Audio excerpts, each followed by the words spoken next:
Goedenavond en welkom bij Nova College Tour. Vanavond vanuit de Universiteit van Amsterdam. Onze hoofdgast vanavond die werd benoemd door president Bill Clinton tot de eerste vrouwelijke minister van Buitenlandse Zaken. En ze ontmoette de dictator in Noord-Korea Kim Jong-il. Ze bombardeerde het Servië van Slobodan Milosevic. En nu is ze de belangrijkste campagneadviseur van presidentskandidaat Hillary Clinton. Ze is hier vanavond op uitnodiging van het John Adams Instituut en de Universiteit van Amsterdam. En samen met de studenten hier aanwezig interview ik vanavond de oud-minister van Buitenlandse Zaken van de Verenigde Staten, Madeleine Albright.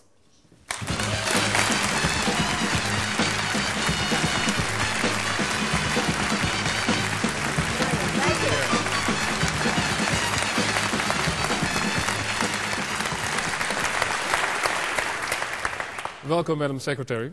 Great to be here. Thank you very much. Thank you so much for coming. And I understand that you still travel like crazy all over the world. You were in Kuwait the last couple of days, in Qatar. Right.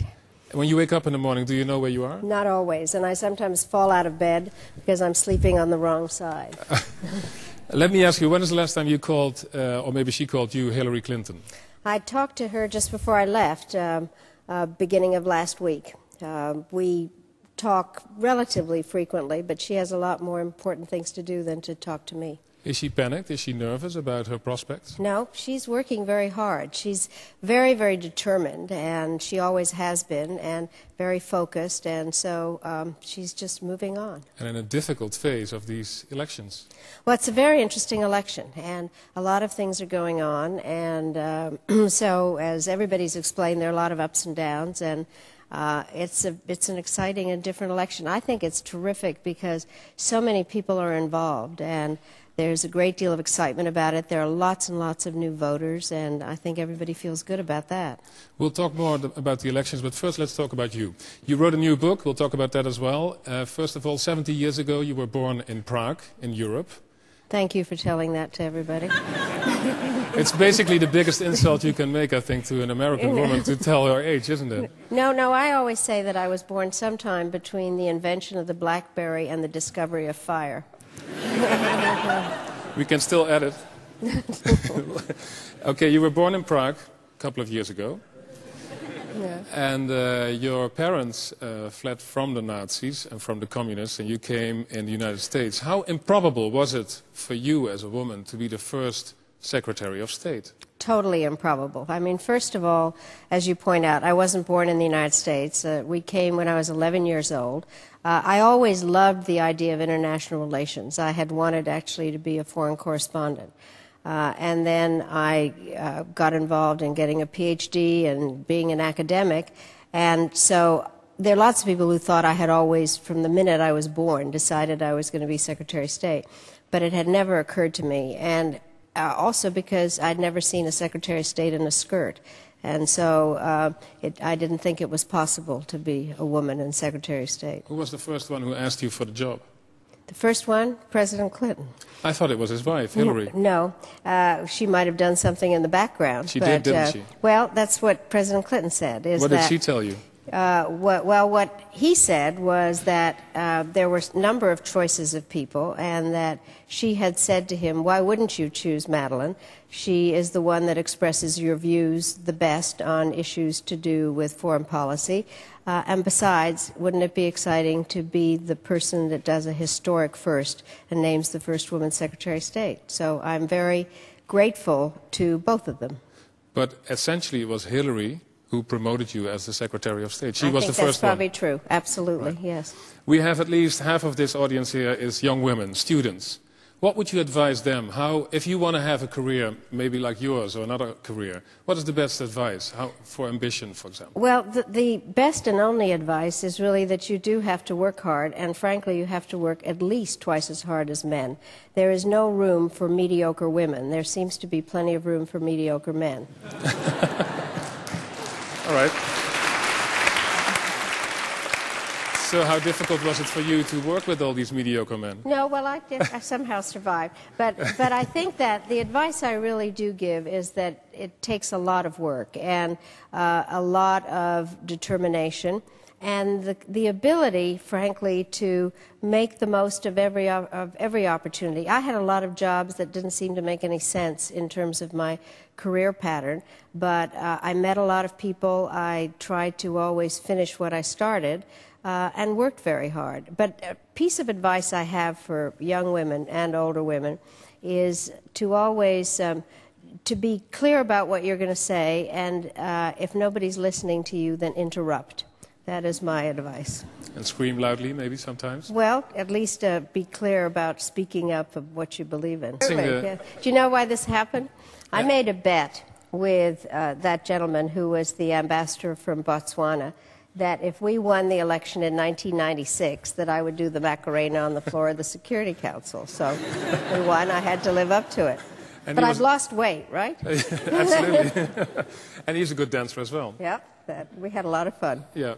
So let's ask the audience here if there are any questions about what you heard now or any other questions. Anybody? Madam Secretary, I was just wondering, would you recognize an independent Kosovo? Definitely. And let me talk about that. I'm glad you asked this. Kosovo is a very complex issue, and I spent a great deal of time on it. And I think that there were a number of different ways over the years to try to figure out how to respond to the dreams of the people of Kosovo. And there were horrible things that happened there, ethnic cleansing, people that were raped and exiled from their country. And we then did use force to end the ethnic cleansing there.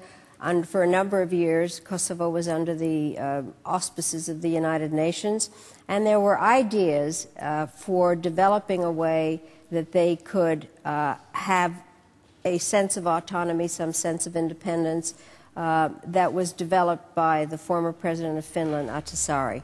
That was not accepted, and there was more and more delay, and finally I think the most appropriate thing was to have an independent Kosovo. I spoke with Prime Minister Hashim Thaçi yesterday. He spoke about the importance of minority rights.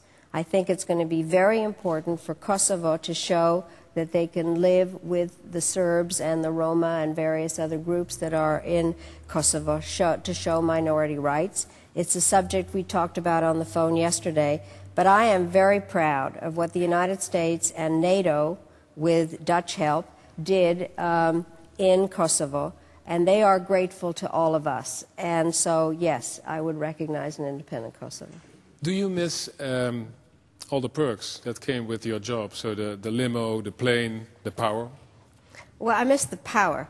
I have to say, I loved the job, and I don't make any bones about it. And the power, I'll tell you, not for the sake of having power, but for the sake of being able to make a difference on issues.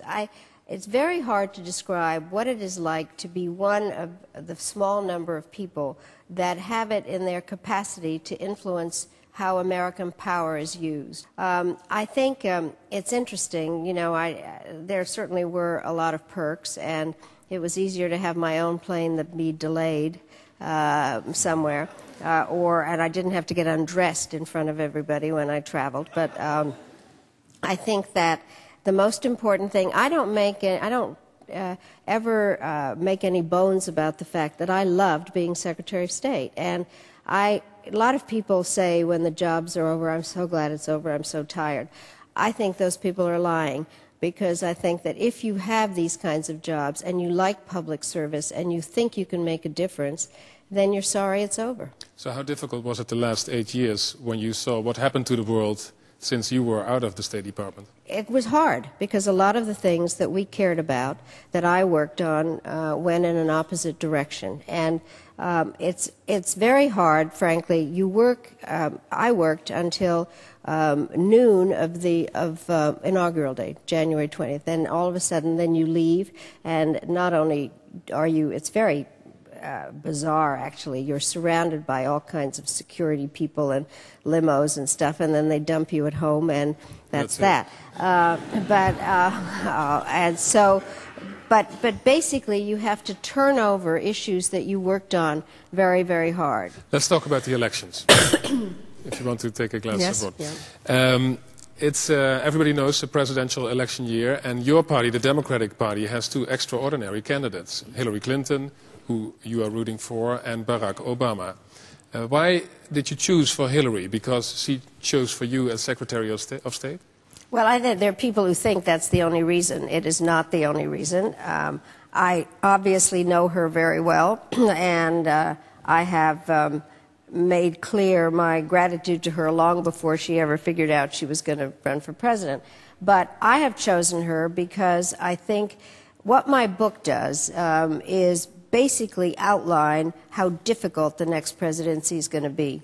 It is written as a memo to the president-elect, but to be read, it's kind of a device where it's fun to say, you need to do this, you need to do that, and it's to be read election night. But it's out now, so it's really for the voters.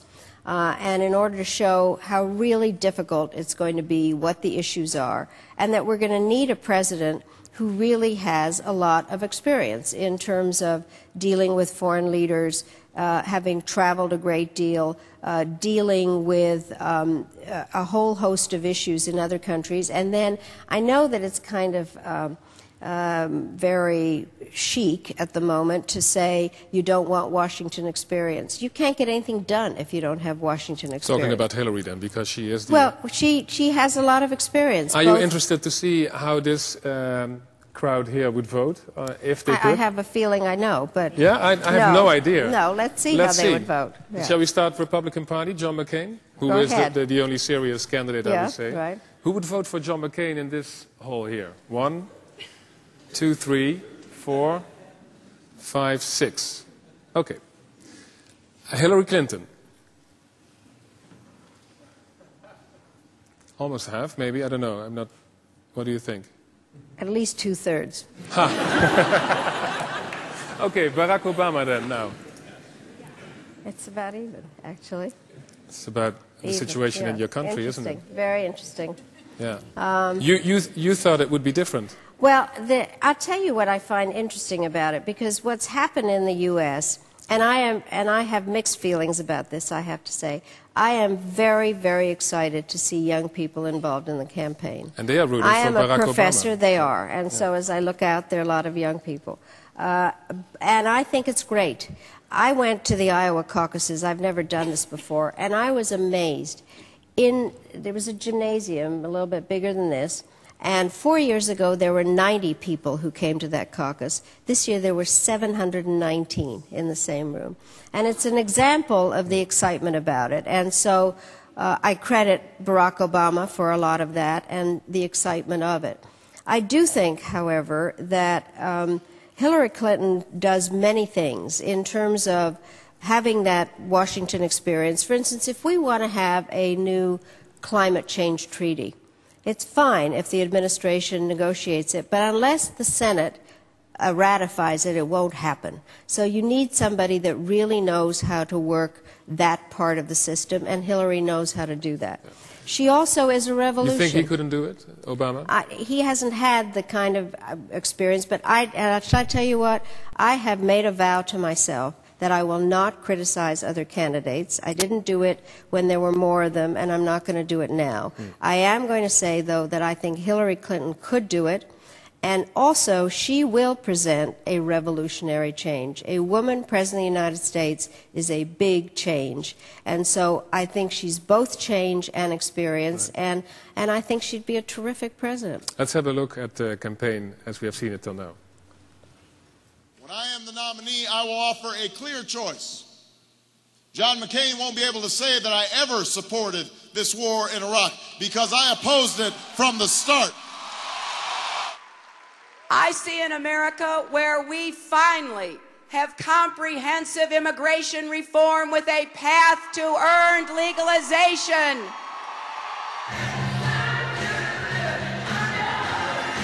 Thank you. Thanks, everybody. Thank you. Well, we're going to take this enthusiasm and go right to New Hampshire tonight. You have been on the campaign trail a lot of times with Hillary Clinton. This, for example, is in Iowa. Why did you leave the campaign trail now? I have another life. I actually am not on the campaign. What happens is I occasionally go and help. I had gone to Iowa because it was the caucus day, and then I I have my book that came out, and what was very interesting was that my book came out January 8th, the day of New Hampshire. My book had always been planned for January 8th. New Hampshire's date changed completely. And so there was all this massive speculation about why was she on the stage in Iowa and why wasn't she on the stage in New Hampshire. Let me tell you what the Washington Post wrote this week. I unfortunately know. Yes. Yes. Maybe the audience is interested to know. After Hillary's defeat in Iowa, the campaign cut Albright out of the picture in New Hampshire in favor of teenage girls. Okay, so this is how much one has to trust the press. What happened was that January 8th, as I said, my book came out. Yeah. I had been scheduled to do all my TV book appearances and sign books at a Barnes & Noble bookstore in Union Square to an audience as big as this at the time of the New Hampshire primary. So I was doing that. There was no plan whatsoever. So when you go back, we will see you exactly in this setting behind Hillary Clinton, rooting for her. I will definitely be rooting for her, but I'm probably not going to be, I don't know how many stages there are. Yeah. And what I do is try, in fact, to give speeches instead of her. And go to places where she is not. So when I go back, I'm going to Ohio. And I will be all over the place. Yeah. But I'm not in the campaign, and I kind of do what I can. I call superdelegates. I give interviews. Last night I was in Kuwait, and at midnight I did radio interviews with radios all over the United States. Yes. Well, a couple of months ago, it's all a surprising twist and turn in this campaign, because a couple of months ago your candidate Hillary Clinton looked unbeatable. And so she said in interviews as well, for example in this one.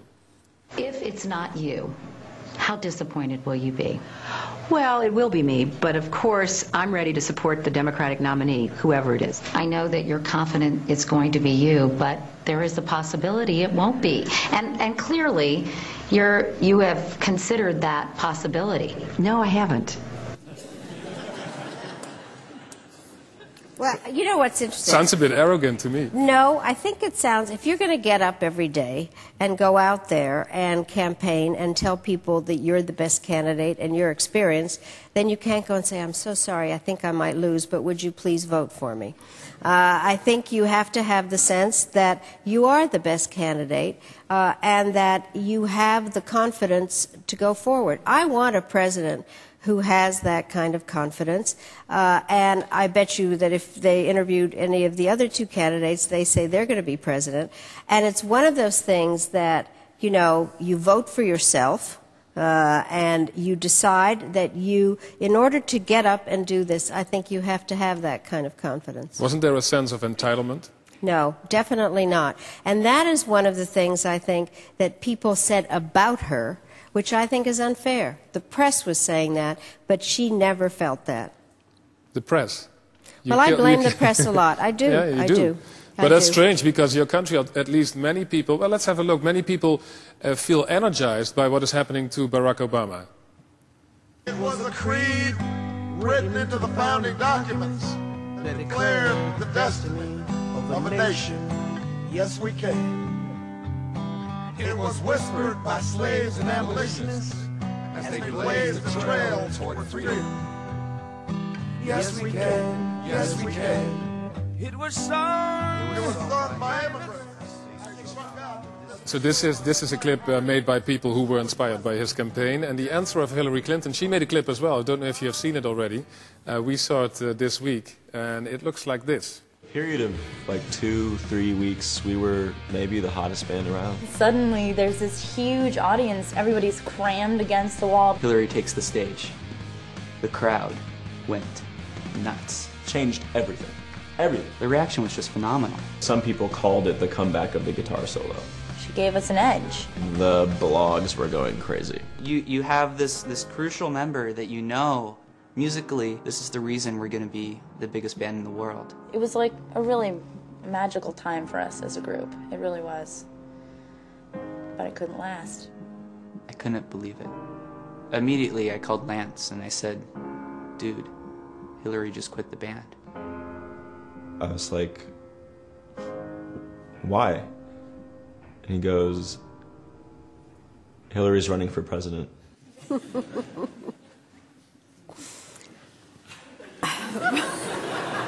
It's a bit lame, isn't it? It's, you know, it's like kind of Saturday night or something. I don't know. I haven't seen this before.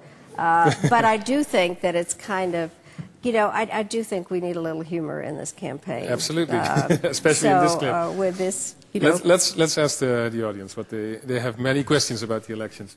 Yes, here you go. Our McCain guy. Oh, you remembered. 6. I was wondering, how does it feel that Barack Obama is ahead of Hillary Clinton right now in the pre-elections? Well, I wish it were the other way because I'm for Hillary Clinton, but I think that what is interesting is to watch all this and the swinging back and forth and the number of voters that are involved, and I think that this is going to be quite a long election campaign, and we don't have the convention until August. So I think there are going to be a lot of swings back and forth. I personally, since I'm for Hillary, would have liked to have seen it the other way. But I do think it's very, very interesting and worth following, and I'm very glad that there's such an interest in it here. There is. More questions about the elections? Hillary Clinton is advocating a very hawkish policy towards Iran, which involves taking no option off the table. As a member of her campaign team, do you agree with that policy? And if not, what do you recommend is the best way to address Iran? I think you have to know what her position really is. What she is, excuse me, what she has said is that she is for dialogue with Iran. She has made that quite clear. And what she has said, though, is that she would not begin by talking with Ahmadinejad, but talking at a lower level. And I think the reason for that are the lessons that she's drawn from watching how diplomacy is really done. In terms of options, foreign policy is basically just trying to get some other country to do what you want. That's all it is. So what are the tools that are available? And what you don't do if you're President of the United States is take any option off the table. It doesn't mean you use it, and she has not advocated using it, but she has said, quite appropriately, that you don't take options off the table. But she is for having a dialogue with Iran. We are never going to solve anything if we don't talk to Iran. And she has said we need to talk to our enemies, not just our friends. We were talking about the campaign, and you said I won't go negative on the other guy, on Barack Obama. Somebody who did this is Bill Clinton. He called him a kid, a fairy tale guy. He compared him to Jesse Jackson, and it didn't do much good to the campaign of Hillary, did it? Well, I think that she has said that, and he has said that maybe there are some things he shouldn't have said. So I am not responsible for Bill Clinton. I am. No, but maybe his wife has responsibility. Well, you know, she has made that clear, and he has kind of pulled back some. But I'll tell you something. But is he an asset, or is he, as it is now, almost a stand in the way for her becoming president of the United States? I think Bill Clinton is one of the most admired American political figures. He is in the United States, and he is abroad. And, you know, there are various parts of how a campaign is handled. I think, I personally, what has happened, unfortunately, in campaigns is that there are negative ads and negative things. The other side does it a lot. Certainly there are negative aspects out of the Obama campaign. There are negative aspects out of Huckabee campaign and McCain. I don't know about many negative ads towards Hillary Clinton from the Obama campaign. I think there have been, there are negative statements that have come out. We haven't seen it here, but maybe it's only in the U.S. But I was asked very early on, once when I was in Iowa, to compare all the candidates. And I decided that what I wanted to do was to talk about the candidate I was for. There are other people that can do other things. Yeah, but the question is, Bill Clinton, as he has operated now, it looks like he lost his touch on the campaign trail. Well, I think he was I think, angry at some of the ways that Hillary was being described, and you know, and he spoke about it himself. He said that he was feeling that she was not being treated fairly. Yeah, we have a little clip him on the campaign trail. Think what it is like to be president. If you ain't careful, you could think you're somebody. I mean, they play a song every time you walk in a room, right? Man, after I left the White House, I was lost for 3 weeks. Nobody ever played a song anymore. This is him as we know him. And then we saw also him on Martin Luther King Day, but this wasn't his best day, I think. Maybe you've seen it already. Martin Luther King Jr. encouraged all peoples to live up to their purpose and potential by uniting and taking out. Let freedom ring from all for America. Expediency asks the question, is a position politic? Vanity asks the question, is a... No, not his best day. No. Okay, Barack Obama, it's clear that you're not going to say anything negative about him, but how nasty could be this fight till August? Because the negative campaign, as you have stated already, has started now. And people are accusing each other. How bad is this for the Democratic Party? Well, I think it's kind of normal in a campaign, but what we have heard, you heard Hillary Clinton say it, and Obama has said it, is that ultimately we will be a united party. And I'm sure that we will see how it works out. I personally do not like the idea of a lot of primary fighting, but I think what is more useful are the debates, where the candidates can really show what there are differences. And I think the voters need to know what the differences are. And I think that a campaign is more than a question of style. It's a question of what you are offering in terms of solutions for problems. And I think that there are more debates coming up. And then the candidates, they have town hall meetings like this. I think this is particularly good setting. Hillary likes town hall meetings. And I think that the differences will come out. But it's politics, that's for sure. And nasty politics. Some of it, but you have that. Uncomparable, maybe sometimes unfortunate, because you get a good feel of who the candidates are and you learn about them on the campaign trail. Well, I think, you know, there's a lot of very positive aspects to campaigns and getting people involved and showing what the issues are. There are some, you know, as people say, it's not beanbag. I mean, it's a tough game, and it is for the most powerful job. So there are a lot of very important and some less important discussions that take place. There was another question. Let's go here to the front. Do you consider it possible that Barack Obama and Hillary Clinton will join forces?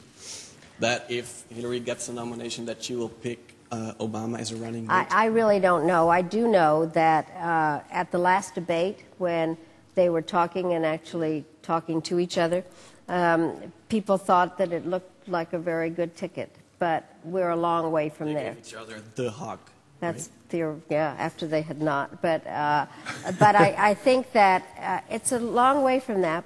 And I can't predict this. I do know that there have been other times in political campaigns, for instance, the Kennedy-Johnson ticket, where they had argued through the whole primary season or pre-convention season. By the way, the primaries and all that is something relatively new, that there's so many of them ahead of the convention.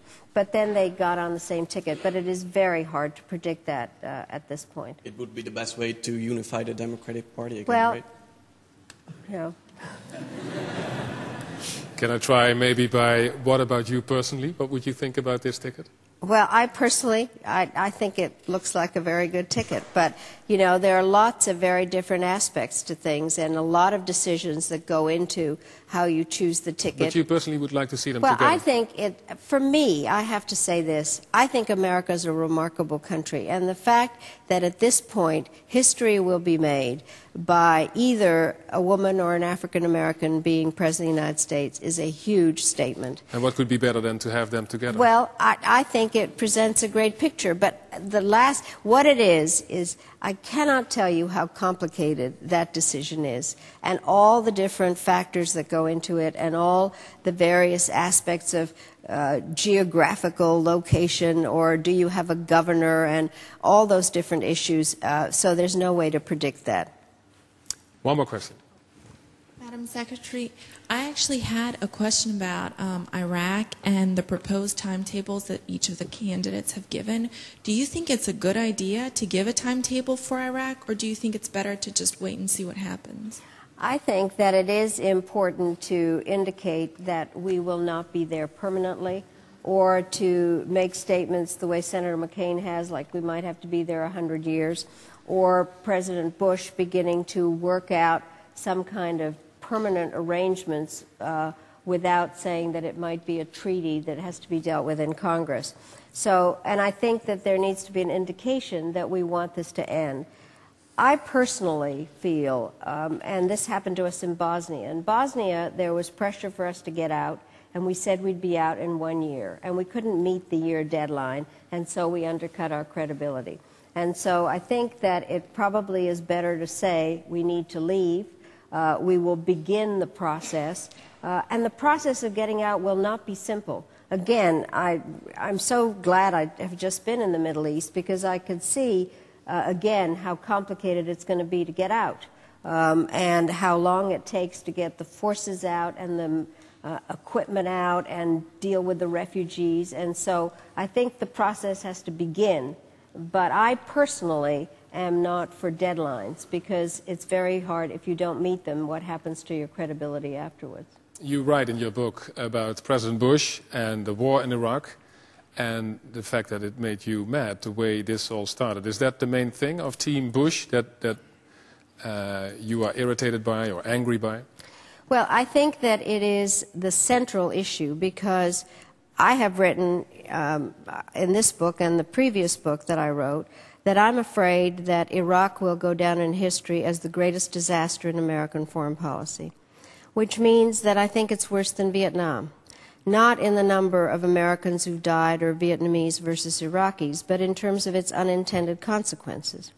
So for me, the war, I understood the why of the war, because Saddam Hussein was all the things that President Bush said he was.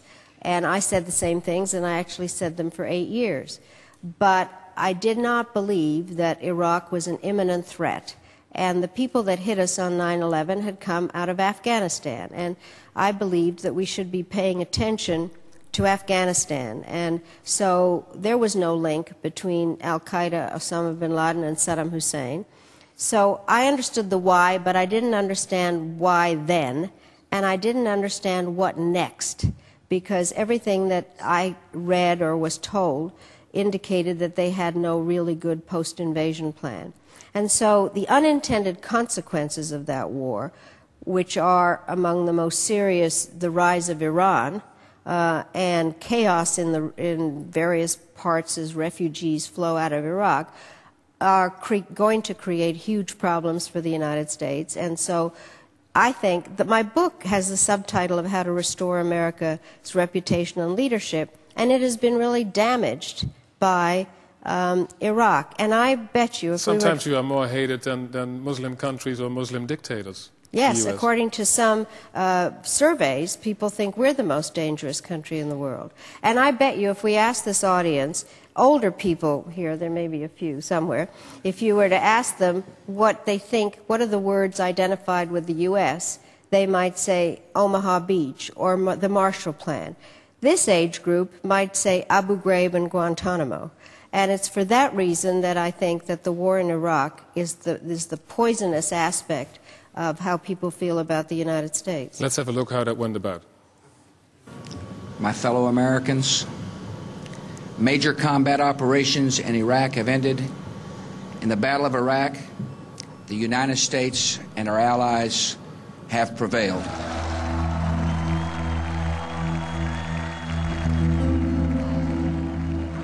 In our landmark impact survey in the north, we found that 80.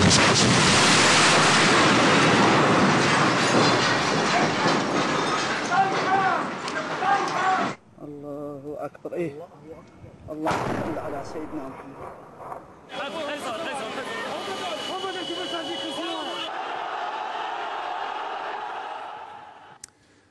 So it's mission accomplished by President Bush in May 2003, and then a couple of months later the UN building explodes in the city of Baghdad, and after that more than 3,000 US troops have been killed, and we don't even know how many Iraqi civilians. This is the biggest disaster that you are describing in your book. Yes, and also the fact that as we fight terrorism, there are more terrorists. But I have to say something. I very clearly criticize President Bush and the administration at home on a regular basis, and I am criticized for criticizing. I guarantee you that as we talk about this today, it will be evident that I'm critical, and when I go back, somebody on some Fox News channel will say that I'm unpatriotic for having criticized the United States while I was abroad. And I think that the most patriotic thing an American can do is actually ask questions and show what kind of an open society we have. So I may have to ask for political asylum here, but I will try to be honest. Well, I don't know if you are in the right country for that, because first of all, the Dutch government, the Dutch Prime Minister, as you know, we were in the coalition as well in Iraq, and he refuses to investigate why we were there in the first place. How important is it to get an answer to that question? Well, I think I have to tell you, while I think it is important to know how we got into the war, and in the United States there are lots of books that have been written about it, and they have titles like Fiasco and State of Denial. But the bottom line is, I've just come from the region, Kuwait and Qatar. I think we have to look ahead. I think we have to figure out what to do next, and to understand that the only solution to all of this will be by working together. I think that we are in a very peculiar situation because the U.S. military is brilliant, and they have done an amazing job in fulfilling the mission that they have been given. And the surge generally has been working militarily. It is not working politically. But ultimately, the United States has to leave that country. But what has happened is our military is both the solution and the problem. The solution because we help to provide security, and the problem because we are like flypaper to attract those who don't like us. But I say the following thing, which will not be popular here, which is the United States did not start World War I or World War II. But when we saw that it affected our national interest, the U.S. came in and the war changed, and we won. There are many reasons and questions about how the war in Iraq began, many among Europeans and other countries. But it now, I think, is in everybody's national interest to get it resolved. And so that means that the U.S. needs help in training the Iraqis so that they can take care of their own security. We need help in the reconstruction of Iraq. We need help in dealing with the vast outflow of refugees and dealing with the regional issues. And so while it's a matter of interest generally to know how we got into it, I really recommend, and the presidential elections in the United States are also looking in this way, is what's the future? How do we get out of this? How does this end so that there's not a chaotic Middle East? That's clear. But do you think that this country, for example, should look at also in how it started to lesson learn? But that's up to the Dutch. I think that I only interfere in my own domestic affairs. Very clear. Well, I want to thank you very much for being here. And maybe if you speak to Senator Clinton, you could ask her to be a guest on this show as well. We would love to speak to her. I will make that point if you don't show that stupid clip. Okay. We'll think about it. Thank you very much. Thank you very much. Thank you so much.